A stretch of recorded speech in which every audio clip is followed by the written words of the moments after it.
kembali lagi bersama saya Stephen di channel Bro View. Kali ini saya akan membawakan alur cerita film yang berjudul Banshee. Film serial Banshee ini bermula saat seorang pria baru saja dibebaskan dari penjara setelah menjalani hukuman selama 15 tahun. Dia dipenjara karena mencuri berlian senilai jutaan dolar. Dan awal konfliknya karena pria ini bekerja untuk majikannya, seorang bos mafia Ukraina bernama Rabbit. Seperti apakah kisahnya? Langsung saja sebelum masuk ke ceritanya, seperti biasa siapkan apa? Ya tentunya kopi dan nutbray untuk menemani kalian dalam menonton alur cerita film ini. Selamat menyaksikan dan celepot!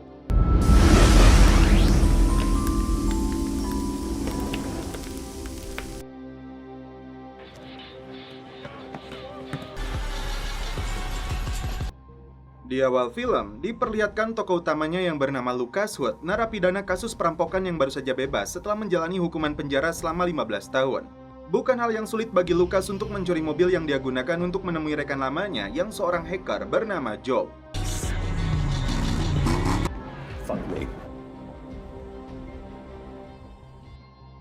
Setelah menghancurkan barang-barangnya, Job akhirnya memberikan alamat seorang wanita yang diminta oleh Lucas. Kembali ke mobil, Lucas dikejar oleh seorang anggota gangster Ukraina bernama Oleg. Aksi kejar-kejaran pun terjadi.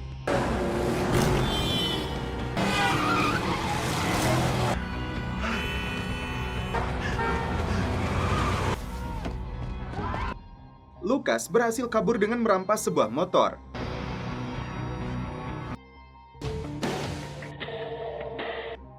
Setelah melakukan perjalanan cukup panjang, Lucas tiba di sebuah kota kecil bernama Banshee. Di pengadilan kota Banshee, tengah diperdengarkan keputusan hakim untuk menutup kasus seorang mafia di kota ini yang bernama Kai Proctor. Jaksa penuntut yang bernama Gordon dan seorang wali kota muda bernama Dance tampak kecewa. Gordon? Jackson? Gordon? Oh, pace yourself, Dan. Wanita cantik ini adalah Carrie, istri Gordon. Mereka memiliki seorang putri bernama Deva dan putra bungsunya yang bernama Max. Carrie terkejut saat melihat Lucas muncul di halaman belakang rumahnya. Namun, Lucas kembali menghilang. Lucas singgah di sebuah bar milik mantan seorang petinju yang memiliki banyak gelar bernama Sugar. Lucas tidak bisa bohong bahwa dia baru saja menghirup udara bebas. Sugar sendiri rupanya pernah mendekam selama 8 tahun. Disinilah awal mula nama Lucas didapatkan. Seorang sheriff baru yang akan dilantik di kota ini baru saja tiba. Dia inilah yang bernama asli Lucas Hood. Tiba-tiba muncul dua orang preman minta jatah kepada Sugar. Meski preman ini menodongkan senjatanya, si sheriff tetap santuy dengan makanannya. Karena sheriff melakukan perlawanan, mereka bertiga saling menodongkan senjata. Tak bisa berdiam diri, mantan napi ini minta mereka tenang dan meletakkan kembali pistolnya. Namun tiba-tiba ini yang terjadi.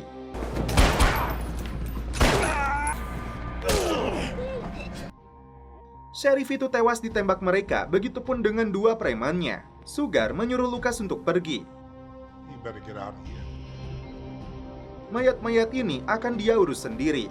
Di malam hari, Lucas diam-diam kembali ke rumah Carrie. Lucas berhasil menemukannya dengan bantuan Job. Lucas tampak tidak percaya saat Carrie mengatakan putrinya berusia 13 tahun. Ada kisah masa lalu yang sangat dalam di antara keduanya, sampai-sampai Carrie yang Lucas kenal sebagai anak ini menghilang darinya selama 15 tahun. Lucas meminta Carrie memberikan jatah berlian bernilai 10 juta dolar yang mereka rampok. Tapi mantan kekasihnya ini mengatakan berlian itu sudah diserahkan kepada Rabbit. Lucas kembali ke bar untuk membantu Sugar menguburkan ketiga jenazah. Tiba-tiba ponsel milik sheriff berdering. Lucas mengangkat ponselnya, dan ternyata yang menghubungi adalah wali kota dan skandal. Karena mereka belum pernah bertemu, Lucas mengaku sebagai sheriff. Dan itu artinya mantan narapidana ini akan memasukkan identitasnya sebagai sheriff baru kota Banshee dengan lencananya. Untuk menyempurnakan identitasnya, Lucas meminta bantuan Job untuk membuat identitas baru sekaligus meretas sistem data kepolisian agar dia tercatat sebagai Lucas. I got the badge. Selain mobilnya, Sugar memberikan tempat tinggal untuk Lucas di atas bar miliknya. Keesokan hari, Sugar menyuruh Lucas bersembunyi saat Kai datang ke barnya untuk mencari dua anak buahnya yang menghilang. Sugar merahasiakan bahwa sebenarnya mereka telah mati dibunuh.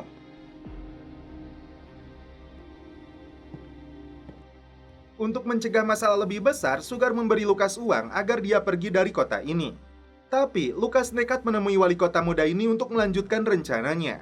Job langsung menyuruh anak buahnya mempersiapkan mobil setelah mereka melihat dua orang yang diduga polisi datang ke markasnya.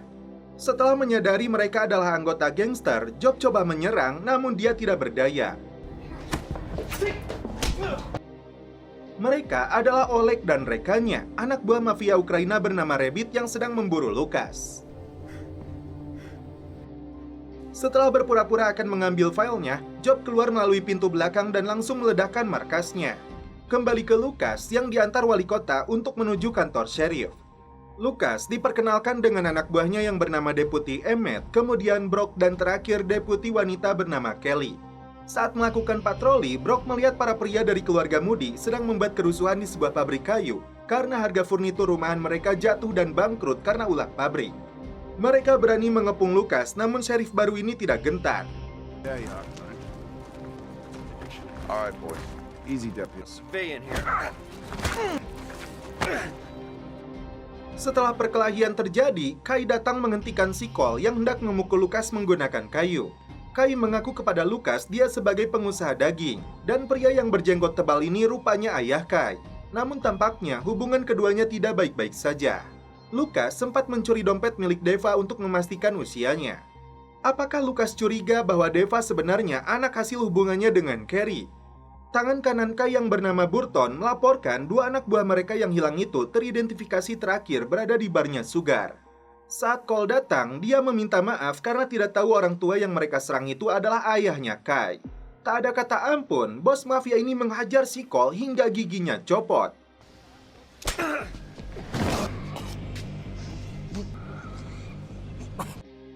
Kelly membantu memakaikan seragam untuk Lucas di hari pelantikannya sebagai sheriff baru kota Bensi. Dari sinilah kisah perjalanan hidup pencuri profesional ini kembali dimulai. Dalam sebuah pesta, Carrie terkejut karena Lucas menjadi sheriff baru kota ini. Good to meet you, Mrs. Hopewell. Diam-diam, Lucas menunjukkan peti besi yang bisa dibuka oleh Carrie. Mantan kekasihnya ini menolak dan pergi. Tiba-tiba, Cole memukul Lucas dari belakang.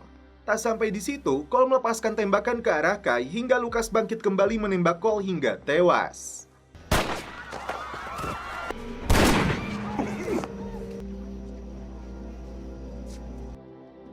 Dan inilah sosok Rabbit, bos gangster dari Ukraina. Ternyata Oleg hanya menderita luka di wajahnya karena ledakan itu. Dia kembali ditugaskan untuk memburu Lucas dan Carrie. Dan setelah itu, film pun berlanjut ke episode 2. Lucas dihantui masa lalunya saat kabur dari kejaran polisi bersama Carrie. Tapi yang mereka takutkan adalah Rabbit. Karena selama ini tidak pernah ada satupun orang yang berani mencuri dari tangan bos gangster itu. Anak buah Kai yang bernama Hansen bertugas mengawasi pembuatan pil narkoboy. Bisnis sebenarnya dari bos mafia ini. Deva diajak teman cowoknya yang bernama Reed untuk datang ke sebuah rumah yang berada di dalam hutan. Ternyata rumah ini digunakan sebagai tempat meracik narkoboy yang dijalankan Hansen. Deva sempat melihat seorang pria bernama Arno yang diberi pelajaran oleh Hansen. Mereka disuruh Hansen untuk menyebarkan informasi undangan pesta di sebuah rumah. Kai datang ke kantor sheriff untuk membuka penawaran agar mereka bisa bekerja sama. Lucas paham betul mafia ini berniat untuk menyuapnya agar dia menjadi anteknya. I'll keep my eye out. I appreciate your concern. Meski dia seorang mantan kriminal dan bukan sheriff asli, tapi Lucas menolak penawarannya. Masuk ke sebuah gedung kosong, Carrie langsung mendapat serangan.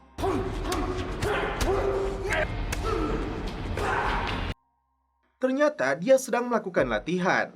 Sugar menyuruh Lucas untuk keluar dari bar demi menghindari masalah dengan keluarga Moody yang sedang mengadakan acara berkabung di tempat ini. Tampak seorang wanita cantik bernama Rebecca memperhatikannya. Jandanya Cole yang bernama Kate Moody menampar Lucas karena dia telah membunuh suaminya.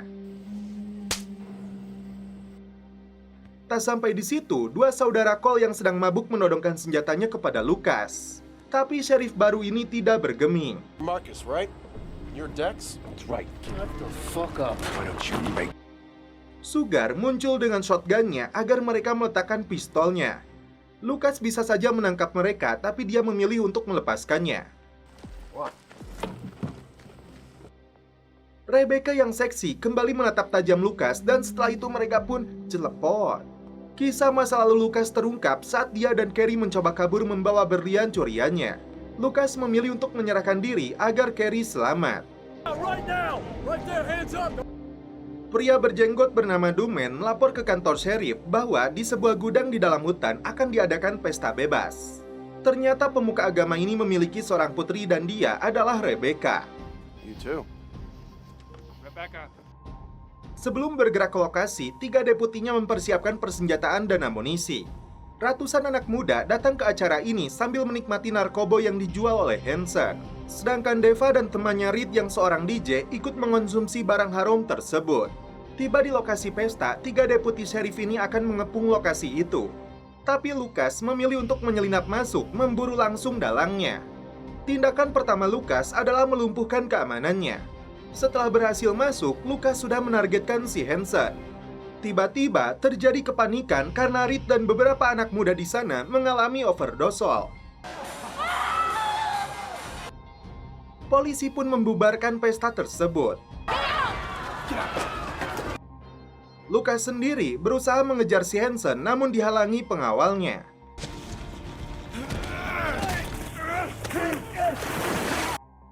Emmett datang tepat waktu untuk menghabisi pelaku. Sedangkan Reed dinyatakan meninggal dunia akibat narkoboy. Lucas kembali terpancing emosinya karena pengawal Hansen yang ditangkap melontarkan cacian kepada Deva. Lucas tidak peduli meskipun Brock tidak setuju dengan aksi brutalnya padahal dia sebagai penegak hukum. Karena kejadian ini, Kai memotong jarinya si Hansen lalu dilempar ke anjingnya. Ternyata selama ini, Kai menghasilkan $250.000 seminggu untuk peredaran narkobonya di Philadelphia dan Washington DC. Hansen dianggap menimbulkan masalah karena selama ini Kai tidak pernah menjualnya di kota tersebut. Buruknya lagi, Reed itu ternyata anak dari seorang senator. Tidak ada kata ampun, Kai menghidangkan si Hansen untuk dimakan anjingnya. Lucas mengantar Deva pulang ke rumahnya. Terlihat Carrie berada di lantai atas melihatnya. Lantas, apakah Deva benar-benar anak mereka? Dan setelah itu, film pun berlanjut ke episode 3. Carrie beraksi untuk menghabisi 2 pengawalnya Rabbit. Saat bos mafia ini kembali ke kamarnya, Carrie sudah menunggu dengan senjata, memaksanya untuk memakai borgol. Carrie ternyata masih memegang berliannya. Carrie berikan berlian senilai puluhan juta dolar itu kepada Rabbit asalkan dia tidak pernah diganggu lagi. Rabbit sempat tidak percaya, Lucas berhasil menemukannya selama seminggu mengalahkan dirinya yang sudah mencarinya selama 15 tahun. Rabbit menolak berlian itu karena yang dia inginkan adalah Lucas. Jika Carrie menyerahkan Lucas, maka Rabbit tidak akan pernah mencarinya lagi. Bos mafia ini pun tidak menyadari disuntik obat bius. Dan ternyata Rabbit adalah ayah Carrie. Kai membuka sebuah kasino di kota Bensi, hasil kerjasama dengan pengusaha asli suku Indian bernama Benjamin dan anaknya Alex. Juara tinju dunia bernama Sanchez diundang untuk acara pembukaan ini. Selesai acara pemakaman, Gordon mengundang Lucas untuk makan malam di rumahnya. Di sini, Lucas mencuri waktu untuk bicara masalah pribadi dengan Carrie. Lucas meluapkan kekecewaannya karena merasa telah dihianati padahal dia sudah berkorban selama 15 tahun di dalam penjara. Kembali ke bar, Lucas yang sedang galau kembali dihibur Rebecca. Dan ternyata Rebecca ini adalah keponakannya Kai. Keesokan harinya digelar latihan pertandingan tinju antara Sanchez dan seorang marinir untuk mempromosikan kasinonya Kai. Di waktu yang sama, Lucas meminta informasi dari Kai tentang pil narkoba yang dia dapatkan dari sakunya Reed yang disebut tengkorak. Bos mafia ini mengelak mengetahui tentang barang tersebut. Setelah menjatuhkan lawannya, dengan sombong Sanchez menantang Lucas.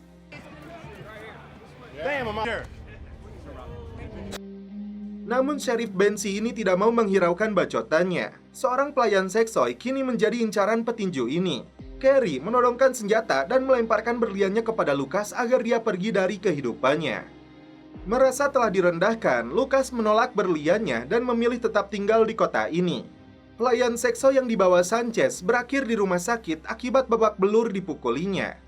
Tak bisa berdiam diri, Lucas dan Kelly datang ke kasino untuk menangkapnya. Tapi upaya mereka sempat dihalangi oleh Kai dan manajernya Sanchez yang bernama Dern. Tak mau menangkapnya begitu saja, Lucas menantangnya duel terlebih dulu. Di pertarungan awal, Lucas berkali-kali mendapat serangan dari Sanchez.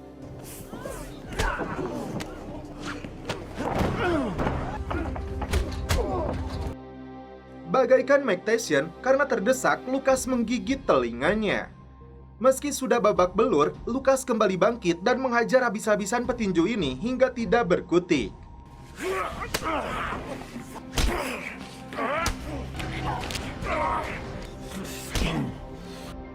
Sugar membawa Lucas kembali ke bar untuk memulihkan dirinya.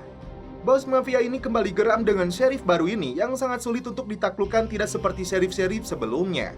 Karena kejadian ini, Burton mendapat perintah dari Kai untuk mengambil lagi uang pembayaran petinju itu dari manajernya. Namun karena si Dern menolak, Burton yang aslinya seorang jagal langsung menghabisinya di dalam trailer.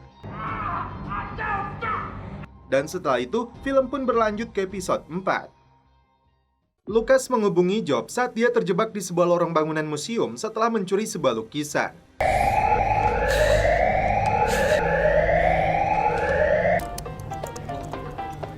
Hello. Where's my fucking money? I'm on a tank, I got boxed. Meski waktu semakin menipis, Job menunda bantuannya kepada Lucas karena ada pengunjung restoran yang mencela penampilannya. I'm there with you. What's behind these? Hold on a second. Hey, mama. You suck any dick?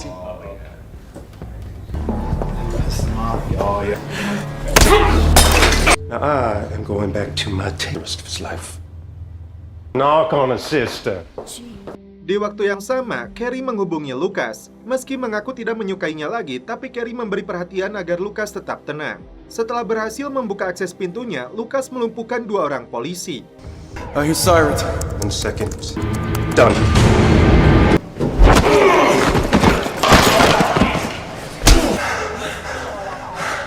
Lucas langsung kabur setelah diciduk polisi lainnya.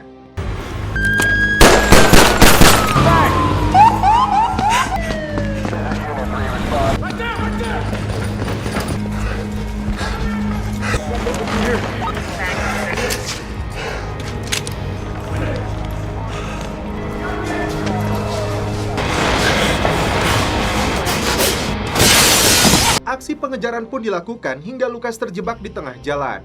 Beruntung, Carrie datang tepat waktu untuk menyelamatkannya.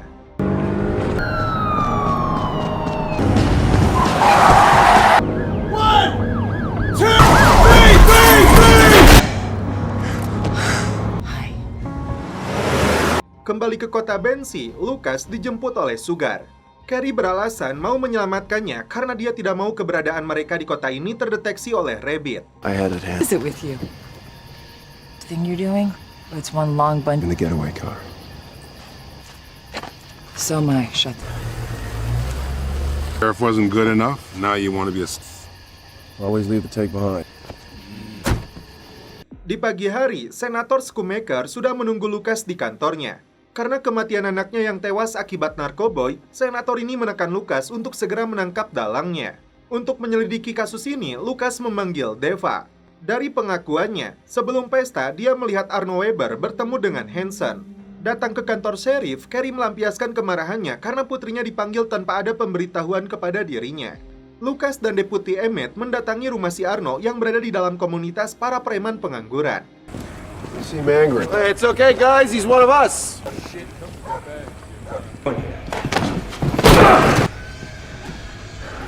Mereka berhasil menangkap si Arno yang coba melarikan diri. Hey, Arno.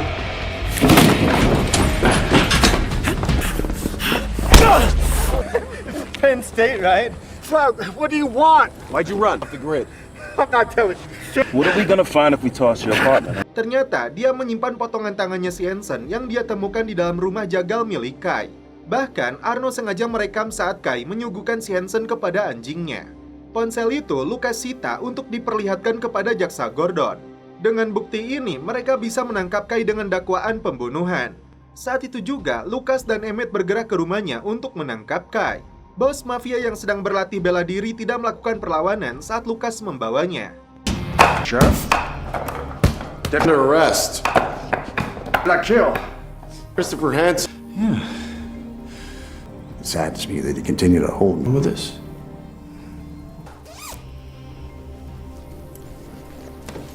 Dalam perjalanan kembali ke kantor polisi, tiba-tiba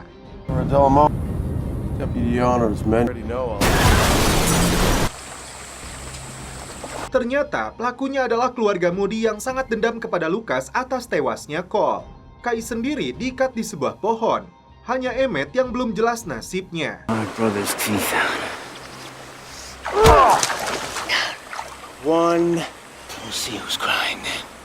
Man, making threats. Sheriff, that's fair. An eye for an eye. You just didn't say nothing about messing with Proctor. Saat akan dihabisi, Lucas melakukan perlawanan.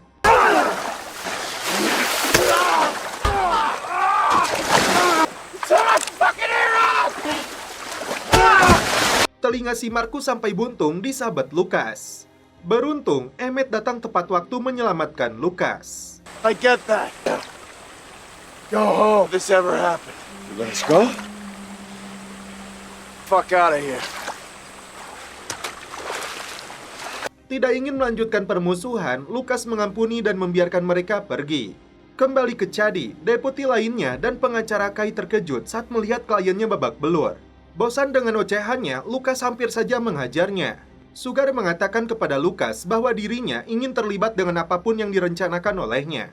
Karena sudah percaya kepadanya, Lucas pun menerima permintaan Sugar. Kagum dengan ampunan yang diberikan Lucas kepada keluarganya, janda ini kembali menemui Lucas dan setelah itu mereka pun celepot. Awalnya, Carrie ingin menemui Lucas, namun karena dia melihat Kat ada di sana, niatnya itu dibatalkan. Wali kota datang ke kantor polisi untuk melihat si Kai yang mendekam di dalam sel tahanan. Kendall berjanji akan menghancurkan mafia ini seperti yang dia lakukan kepada ayahnya. Tiba-tiba, Kai mencekik Kendall hingga kesulitan bernafas. I admire your gumption. It's maybe a little, I don't know. God. Your father was weak, barely a man. You have no idea what real power. I think he needs. Hakim mengabulkan permohonan pengacara untuk melepaskan Kai dari sel menjadi tahanan kota sampai pengadilan membacakan putusan. Brock ditugaskan untuk mengawasi Arno di sebuah motel yang menjadi saksi kunci pembunuhan yang dilakukan oleh Kai. Tiba-tiba, dinding hotel tersebut dihancurkan menggunakan peledak. Well, Who's there? what the fuck's going on? What is it? For you. Fucking hell. With me. Arno dibawa pergi dari sana oleh pelaku. Kelompok gangster motor dengan simbol cincin tengkoraknya datang ke kota Bensi. Di waktu yang sama, seorang pemotor membuntuti sebuah mobil box yang masuk ke dalam peternakan sapi. Ternyata dia adalah Job dan langsung memberitahu Lucas yang sedang standby bersama Sugar. Dari lokasi ini, mereka melihat aktivitas mencurigakan yang dilakukan Kai dengan antek-anteknya, termasuk Benjamin dan anaknya Alex. Mereka penasaran bisnis apa yang dilakukan para mafia itu. I'm sorry, all the other party. Any idea what it takes to crack a truck like that? This sucks. All right, Ken Joe. Only because I had to torture. Gordon memperkenalkan Lucas kepada agen FBI yang bernama Dan Sevier. Ternyata FBI dan DEA sudah mencium bisnis narkoba yang dilakukan Kai, namun mereka tidak pernah berhasil menangkapnya. Masalahnya, mereka kini kehilangan saksi, dan bukti yang mereka miliki kurang cukup untuk meyakinkan hakim. Ketika sedang jalan santai di pasar Minggu, Carrie mendapat pelecehan dari kelompok gangster motor. Melihat tindakan bejat mereka, Sugar berusaha menyelamatkannya. Mantan petinju ini berhasil menjatuhkan dua anggota gangster itu dengan satu pukulan. Got ourselves a fighter. Here boxes. What do you say? Tapi liciknya mereka memukul Sugar dari belakang. Kelly yang kebetulan sedang berada di sana melihat ada yang tidak beres. Satu anggota geng masih mengancam Carrie dengan pistolnya. Dan akhirnya Kelly menembak mati pelaku. Police, drop the gun! No!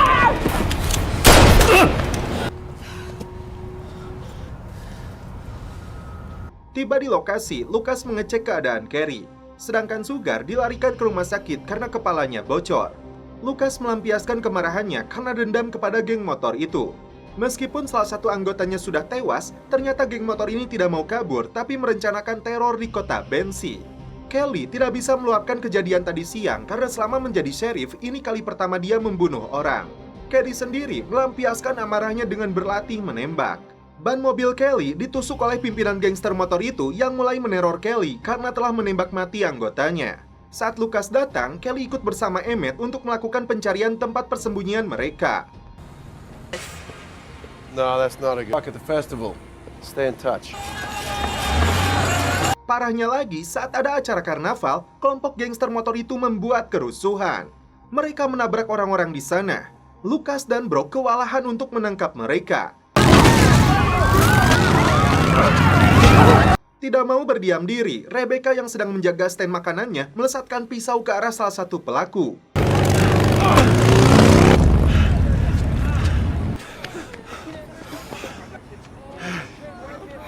Karena kejadian ini, warga Bensi meminta pertanggungjawaban wali kota dan sheriff untuk menanggulangi situasi. Kesempatan ini dimanfaatkan Kai untuk minta dukungan warga karena dia bisa melibatkan seluruh anak buahnya untuk menjaga kota ini.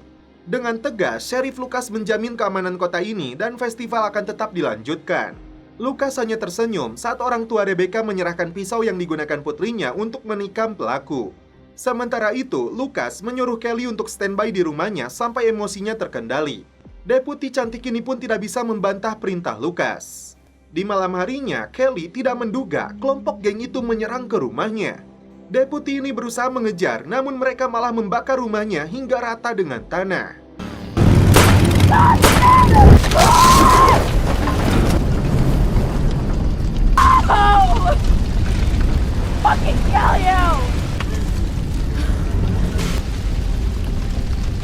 Lucas segera datang setelah mendapat laporan kejadian ini. Kelly semakin terpukul karena rumah ini tempat kenangan dia dilahirkan. Lucas menemui Kai yang ternyata sudah menangkap salah satu anggota geng itu untuk menunjukkan lokasi persembunyian kawan-kawannya. Tidak ada ampun lagi, Lucas kembali beraksi. Mantan narapidana ini melumpuhkan seluruh anggota gangster dengan tangannya sendiri.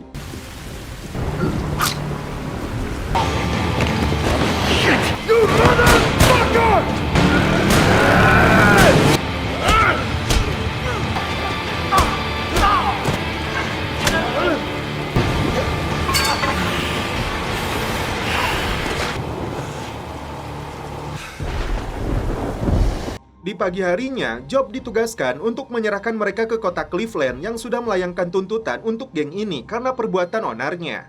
Kelly terkejut setelah mendapat kiriman cincin milik anggota gangster itu. Gordon mulai menaruh curiga karena istrinya duduk dengan Lucas. Dia merasa ada sesuatu yang disembunyikan Carrie kepadanya. Somebody with the balls to walk in and cows. With your permission, I'll keep you posted. Kisah masa lalu Lucas kembali terungkap. Saat mendekam di penjara, Rabbit datang untuk memaksa Lucas mengatakan di mana Carrie berada. Tapi Lucas mengaku tidak tahu. Dengan kekuasaannya, Rabbit menugaskan beberapa tahanan, termasuk pimpinannya si Albino, untuk menghajar Lucas hingga babak belur. Always been so proud. Never be like.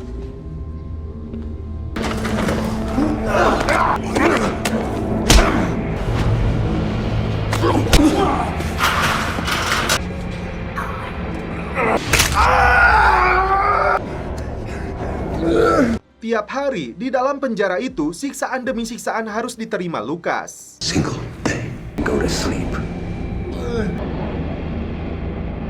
Seorang mantan narapidana bernama Wicks tiba di kota Bensi. Dia terkejut saat melihat Lucas mengenakan seragam sheriff. Benjamin dan Kai sedang merencanakan pembangunan hotel megah di kota ini. Namun ada hambatan dari seorang pendeta yang menolak menjual tanahnya. Saat Kai menemuinya, Arthur menolak menjual rumahnya dengan sumur air sucinya meskipun mafia ini membayar dengan harga 2 kali lipat. Tiba di kantornya, Lucas melihat Wicks di dalam sel.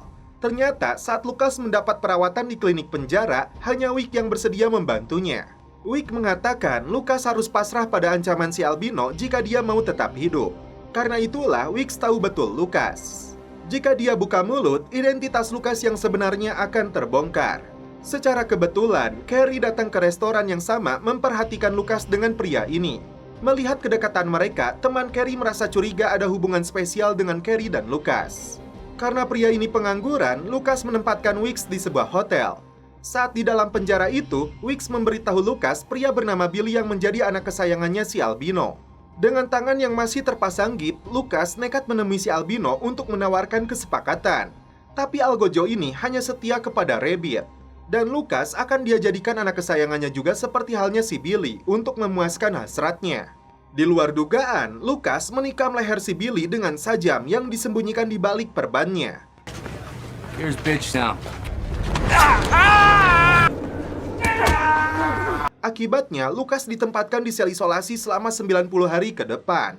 Akhirnya, Lucas memberi Wick $2.500 untuk tutup mulut dan pergi dari kota ini. Arthur terkejut saat ditunjukkan foto tidak senonoh antara istrinya dengan Kai sebelum wanita ini dia persunting jadi istrinya. Pendeta ini tidak punya pilihan selain menjual tanahnya karena Kai mengancam akan menyebarluaskan foto dan videonya. Max dilarikan ke rumah sakit karena penyakit asmanya makin memburuk.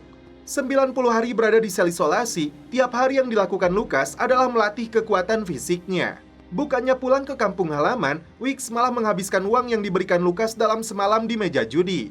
Karena membuat keributan, dia kembali dijebloskan ke dalam sel tahanan. Sebagai pemilik kasino, Alex pun geram. Untuk menjaga rahasianya, Lucas terpaksa membebaskannya lagi. Weeks meminta Lucas untuk membuat kesepakatan ulang. Dia mau bekerja dan menerima bayaran.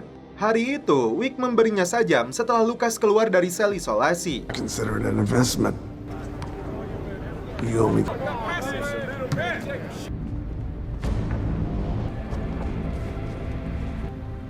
I've been waiting for you, my friend. Bring him. Namun anak buah si albino lebih dulu merampasnya. Lucas dipaksa untuk berlutut di hadapannya, menerima konsekuensi untuk digorok lehernya dengan pisau cukur. Ask for it. I do this, I'll probably still kill you. You may have a future. Disinilah Lucas beralasan akan melayaninya. Tapi Lucas dengan cepat mengarahkan pisau itu untuk menebas otongnya si albino.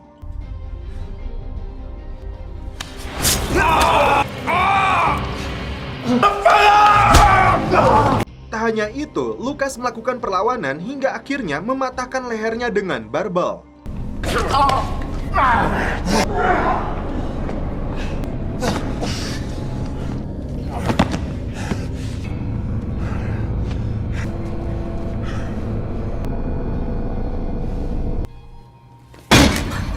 Sejak saat itu, tidak ada satupun narapidana yang berani menyentuhnya. We good?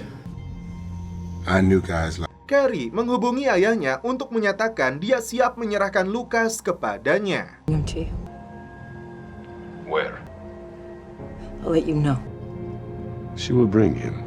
Dan setelah itu, film pun berlanjut ke episode 7. Kakaknya si Kai datang ke tempat jagal untuk pertama kalinya setelah puluhan tahun mereka tidak bertemu karena perbedaan prinsip. Dawman meminta Kai untuk mengembalikan Rebecca yang sedang tersesat karena dia tahu putrinya itu lebih mendengar nasihat dirinya. Lucas dibantu Job dan Sugar sedang menyusun rencana untuk masuk ke dalam pabrik rahasianya Kai. Tiba-tiba, Carrie menghubungi Lucas untuk pergi menemui seorang penadah. Saat akan menyalakan mobil curian, Carrie meminta Lucas yang melakukannya. Namun tiba-tiba, Carrie menyuntikkan obat bius. Ternyata, Carrie menjebak Lucas untuk diserahkan kepada Rabbit. I have to do.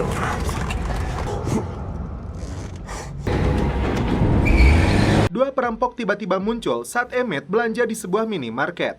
Pelaku nekat menembak mati kasirnya. Emmett sudah pasrah dan berdoa akan ditembak mati juga. Namun ternyata pelaku kabur. Emmett langsung mengejar dua pelaku itu dibantu rekan-rekannya yang datang setelah mendapat panggilan radio. Stop! Hey, step away from that car! Highly charged situation! And what? Foot headed toward the Oak Street parking garage. Crossed Oak Street, repeat, they just crossed Oak! Mereka kabur menuju gedung olahraga SMA Bensi. Emmett sempat terkena tembakan di tangannya. Pelaku masuk ke dalam gedung sambil menyeret istri wali kota yang sedang mengajar anak-anak SMA. Ternyata Deva dan beberapa siswa lainnya ikut dijadikan sandera. Sementara itu, Carrie meninggalkan berlian beserta Lucas yang diborgol tangannya di sebuah kamar hotel untuk diserahkan kepada Rabbit. 3 deputi sheriff Bensi ini mengepung gedung tersebut sambil menunggu bantuan tiba. Mereka kesulitan untuk menghubungi Lucas. Untuk masuk pun mereka tidak punya nyali. Seorang siswa diam-diam merekam wajah pelaku yang ditayangkan live di medsosnya. Berita penyanderaan ini mulai menyebar. Why am I not surprised? All right, we're not rushing in. All right, listen, keep. Fucking phones. All right, give me your phones. Let's go. Mobil-mobil stasiun televisi berdatangan ke lokasi. Carrie yang belum menyadari putrinya dalam bahaya tidak mau mengangkat telepon dari suaminya. They got fucking TV cameras. Time to talk. Tom? We got the call from Harrisburg. Where's Hood? He's out of town on personal. I've got Janie Kendall, the mayor's wife on the line. Istri wali kota yang bernama Jenny dipaksa untuk membuka bajunya sambil menghubungi polisi, minta disediakan mobil untuk pelarian mereka. Rabbit dan anak buahnya dalam perjalanan menuju hotel. Bos mafia ini sudah tidak sabar ingin segera mencincang Lucas. Lucas sendiri berusaha untuk melepaskan borgolnya, namun dia gagal. Emosinya memuncak setelah melihat Deva menjadi salah satu korban yang sedang disandra pelaku perampokan. Setelah mengangkat telepon dari suaminya, Carrie terkejut setelah mengetahui Deva dalam bahaya. Lucas berusaha membebaskan diri di saat Rabbit sudah hampir tiba di sana. Baru saja melepaskan satu tangannya, tiba-tiba pintu kamarnya didobrak. Ternyata Job menemukannya lebih dulu, sebelum Rabbit tiba di kamar hotelnya. Bos gangster ini pun meluapkan kemarahannya karena dia kembali gagal mendapatkan Lucas. Istri wali kota hampir saja menjadi korban pelecehan pelaku. Brock mengatakan mobilnya sudah disediakan untuk mereka. On my way. Car's here for you now. Yank. I remember you. In school. Yeah, well, Called smart play. Then you move the car to the door. Namun beberapa siswa melakukan perlawanan. Deva dan temannya berusaha kabur dari kejaran pelaku. Di waktu yang sama, Lucas tiba di TKP. Tentu saja, Carrie terkejut bagaimana mungkin dia bisa melarikan diri. Tidak ada kata menunggu, Lucas nekat masuk ke dalam gedung demi keselamatan Deva dan Sandra lainnya. Lucas meminta pelaku untuk menyerahkan diri. Back.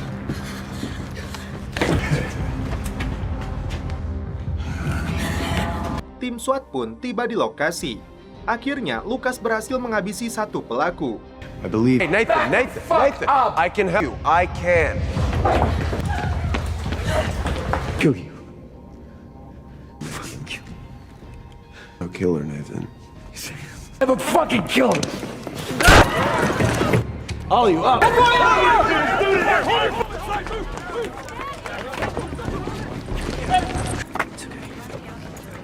Tinggal satu pelaku lagi yang menjadikan Deva sebagai Sandra.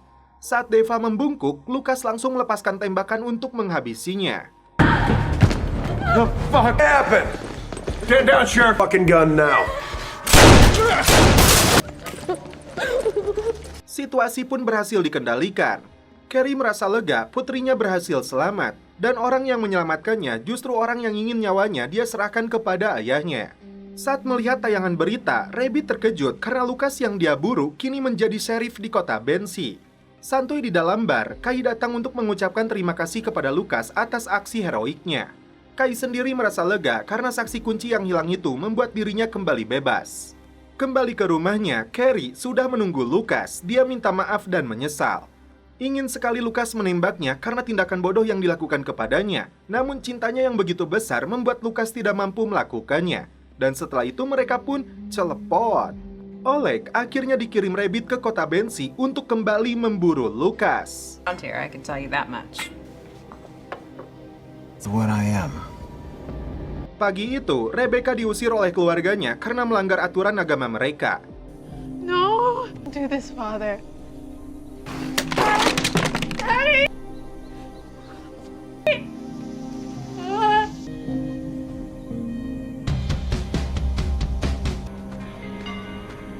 Lucas meminta Carrie jangan pergi lagi. Namun, Carrie tidak bisa karena dia sudah punya suami dan anak-anak yang membutuhkannya. Di waktu yang sama, Gordon yang sudah tidak tahan lagi dengan rahasia yang disembunyikan istrinya, mengobrak-ngabrik kamar untuk mencari bukti kisah masa lalu Carrie yang sebenarnya. Akhirnya, Carrie pun mengakui bahwa Deva adalah darah dagingnya Lucas. Kala itu, Gordon yang baru saja lulus pendidikan militer menerima Carrie apa adanya dengan perut buncit. Menerima Deva seperti anaknya sendiri setelah dia mengatakan ayah kandungnya telah meninggal. I honestly think David would be better off. He deserves to know the truth. The last thing any of us needs is about David and me. Turn me into Rabbit.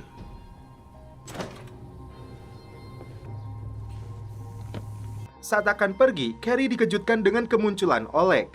Dia memaksanya masuk ke dalam bagasi. Namun, Lucas berhasil mencegahnya. You can't bring me to him. Yes, you are. Hey, Oleg. Setelah diusir, Rebecca tinggal di rumah pamannya. Ternyata, Kai memiliki nasib yang sama. Dia diusir oleh ayahnya karena dianggap mengambil jalan sesat. Rebecca senang karena rumah pamannya ini begitu megah lengkap dengan kolam renangnya. Meski Oleg berhasil mereka sandra, namun Carrie dan Lucas makin khawatir karena Rabbit makin dekat. Carrie sendiri tidak bisa kabur seperti yang dulu dia lakukan karena kini dia punya keluarga.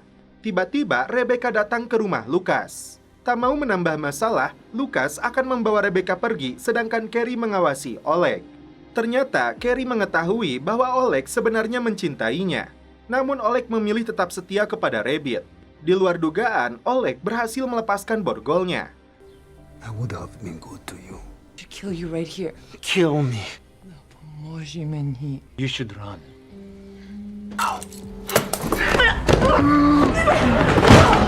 Kai datang ke rumah sakit untuk menjenguk Benjamin yang sudah koma akibat usianya yang sudah tua.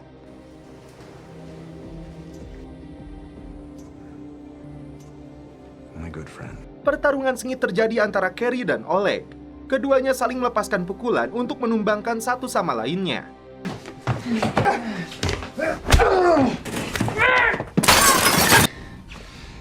You knew speed on your balance is good, but it's just... Kejadian ini tidak disadari Lucas karena sibuk asoy dengan si Rebecca. You got enough money?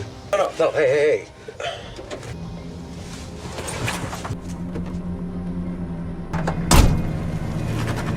Setelah sekian lama, Kai kembali mendatangi keluarganya. Bos mafia ini meluapkan kekecewaannya karena Rebecca telah dibuang bagaikan sampah. Meski keduanya sudah babak belur, Carrie dan Oleg sama-sama tangguh. Lucas sebenarnya ingin segera pulang, namun dia dicegat agen FBI yang menanyakan hasil penyelidikannya kepada Kai. Figure out what happened to that evidence. Call Elma. Starting to wonder about you. Look, I keep coming. It is going to be worth it to stick around. Kemudian muncullah sosok wanita cantik lainnya yang bernama Nola, putri dari Benjamin sekaligus saudaranya Alex. Tapi dia tidak sejalan dengan prinsip ayahnya, karena itu Nola justru berharap ayahnya segera mati. Setelah mengobrak-ngabrik seluruh kamar, Gordon menemukan sebuah kalung lama milik istrinya yang terdapat foto di dalamnya. Pertarungan antara Oleg dan Carrie rupanya belum berakhir meski keduanya sudah tidak berdaya. Carrie mendapat tusukan di perutnya dan akan dibawa pergi. Namun, Carrie membalas dengan menikam punggungnya. Terungkap kisah masa lalu mereka bertiga, antara Lucas, Carrie, dan Oleg yang saat itu berjanji akan saling melindungi. Kai menyuruh Rebecca agar tidak berhubungan lagi dengan si sheriff. Dalam kondisi terluka parah, Carrie merasa didatangi ayahnya. Ternyata si Oleg masih bertahan hidup. Dan saat itulah Carrie menikam lehernya hingga Oleg pun tewas. Tiba di rumahnya, Lucas terkejut mendapati Carrie sudah bersimbah darah. Saat itu juga Carrie dilarikan ke rumah sakit. Carrie langsung mendapat penanganan medis akibat luka serius yang dideritanya. Tak lama kemudian, Gordon tiba di rumah sakit. Dia luapkan kemarahannya kepada Lucas karena ada kaitannya dengan semua penderitaan yang dialami istrinya. Job dan Sugar sudah menguburkan mayat Oleg. Dan kini, Lucas tidak punya pilihan lagi selain membunuh Rabbit. Ketua gangster Ukraina ini mengumpulkan seluruh pasukannya untuk memburu Lucas dan membalaskan dendam kematian Oleg. Oleg, move. Let's go. Setelah siuman, Carrie tidak memikirkan kondisinya yang masih mengalami luka parah. Dia mengajak suaminya untuk pulang menjemput kedua anaknya dan pergi meninggalkan kota Bensi. Right now. Eddie, that is a pretty tall... I have to get the kids and get out of Banshee. Setelah Gordon turun di rumahnya, Carrie tancap gas untuk menjemput Max di sekolah. To drive! Sementara itu, Lucas mempersiapkan persenjataannya. Tiba di sekolah, Carrie terkejut saat melihat ayahnya berada di balik pintu.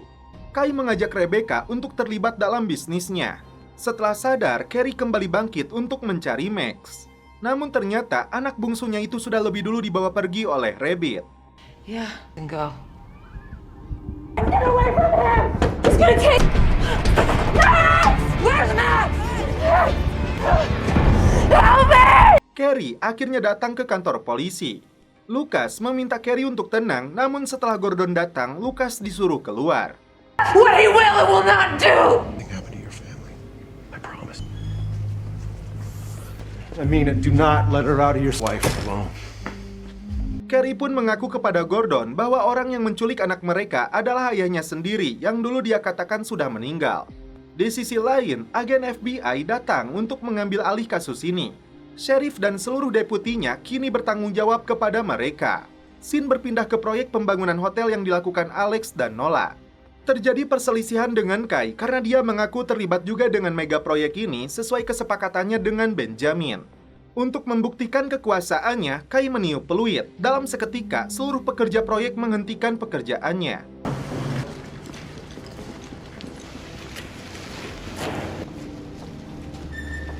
Kai bisa saja membunuh si Alex, namun dia sudah berjanji kepada Benjamin. Max dibawa ke sebuah gudang yang dijadikan markasnya Rabbit. Karena sakit asmanya kambuh, Max membutuhkan nebulizernya. Lucas mendatangi Kai untuk minta bantuan. Namun mafia bensin ini sudah lebih dulu kecewa karena perbuatan sheriff ini kepada Rebecca. Keduanya pun terlibat pertarungan hingga sama-sama babak belur. Karena sama-sama keras kepala, mereka baru berhenti setelah kehabisan tenaga.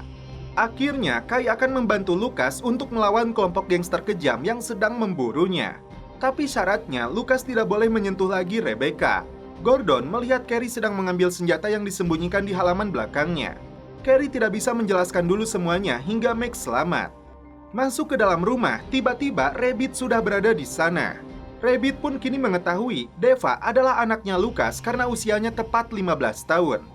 Saat Gordon datang, dia bermaksud mengancam Rabbit, namun Carrie mencegahnya karena nyawa Max terancam. Deva cukup terkejut karena ayah kandungnya bukanlah Gordon. Rabbit datang hanya untuk mengambil nebulizernya. Menolak menyerahkan Max meski Carrie ingin menukar dengan nyawanya. See,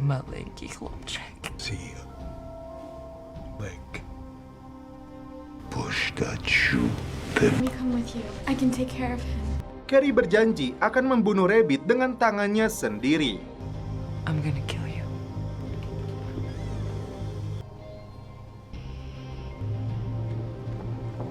Alex memanfaatkan mantan anak buah Kai yang bernama Jeffrey yang berhutang ke kasinonya untuk menjalankan rencananya terhadap Kai.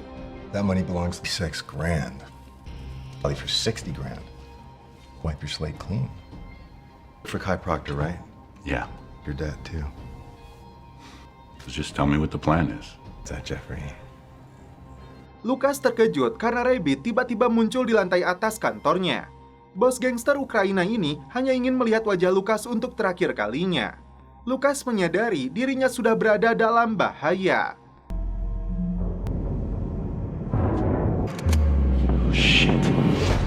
Dan setelah itu, film pun berlanjut ke episode 10. Lucas mendapat serangan brutal dari pasukan pembunuhnya Rabbit. Ribuan peluru dimuntahkan ke arahnya. Lucas hanya bisa berlindung di balik mobil.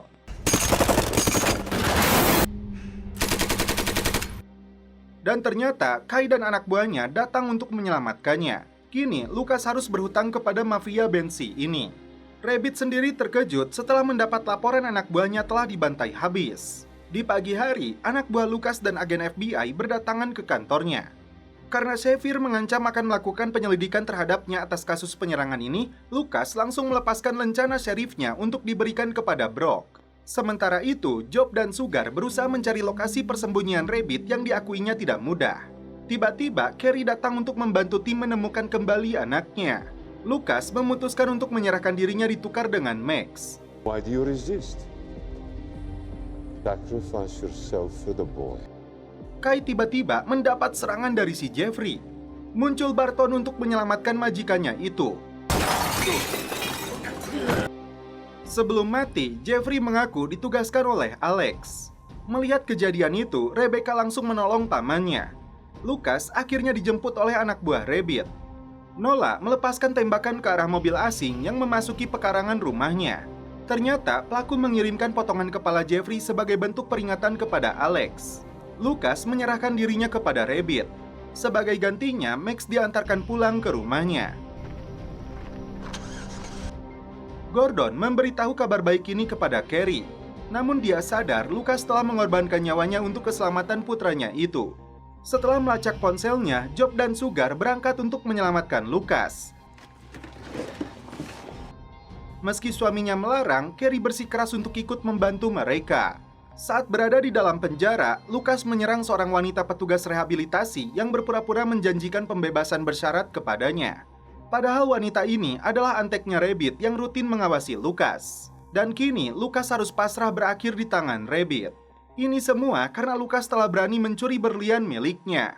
Lucas dipukuli habis-habisan oleh anak buah Rabbit. Saat dalam perjalanan, Carrie dan timnya dihentikan oleh Brock.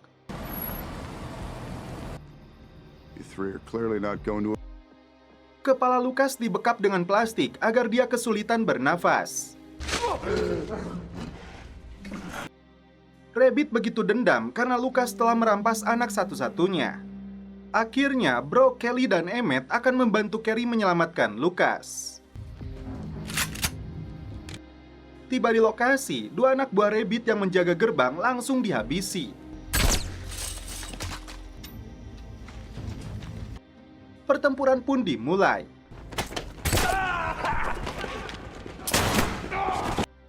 Satu persatu anggota gangster Ukraina ini dihabisi oleh Carrie dan timnya. Baku tembak terjadi begitu sengit hingga Brock terkena tembakan. Tim berhasil mengendalikan keadaan setelah musuh gagal menembakkan RPG-nya ke arah tim.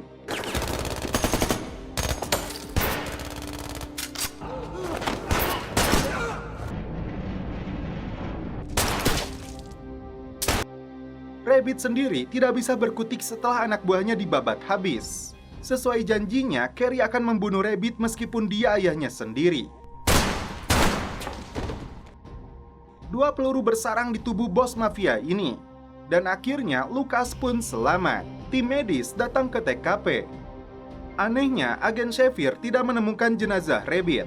Terlihat jejak darah yang mengarah ke sebuah terowongan. Carrie bisa bertemu dengan anak-anaknya lagi meski itu hanya sesaat karena Gordon memilih untuk membawa mereka. Di sisi lain, tim pemburu binatang menemukan jenazah yang dikubur di dalam hutan. Terlihat wali kota Bensi sedang duduk santuy di atas hotel yang sedang dibangun. Tak diduga, Kai telah memasang alat peledak di sana. Rebecca disuruh menekan ponselnya dan ini yang terjadi.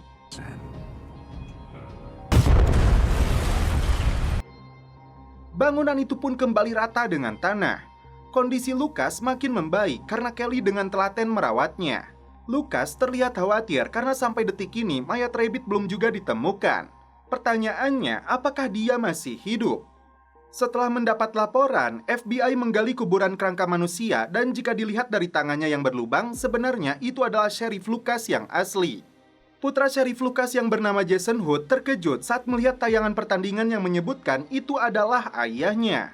Dan setelah itu, film pun berlanjut ke season 2.